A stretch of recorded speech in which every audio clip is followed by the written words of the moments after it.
आज मैं एक बच्चे को वेट लॉस के लिए सर ने डायबूजी दिया था। उनका वेट तकरीबन 70 केजी, एक कम उम्र के बच्चे का 70 केजी वेट था और डायबूजी 2 लेने के बाद इस बच्चे का वेट कितना हुआ ये हम उन्हीं के मुंह से जानेंगे। बच्चे तुम्हाला संघर्ष कोणत्या गावाचे तुम्ही? हातगावचे संघर्ष म्हणून मुलगा आहे।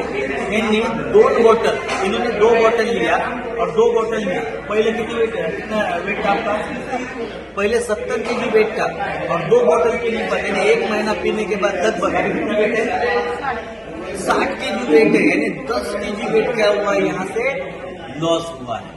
दोस्तों, अगर आज ये डायबूजी और अमरूद जूस अगर लेने से वेट लॉस हो सकता है तो आज देखा गया घर घर में आज बहुत सारे मरीज हैं। यहाँ से वेट लॉस के प्रॉब्लम है, कैंसर के मरीज हैं। यहाँ से अगर ये यूज अगर हम लोग करेंगे तो आप लोगों के भी घर में ऐसे प्रॉब्लम 100% खत्म कर सकते हैं। जय हिंद।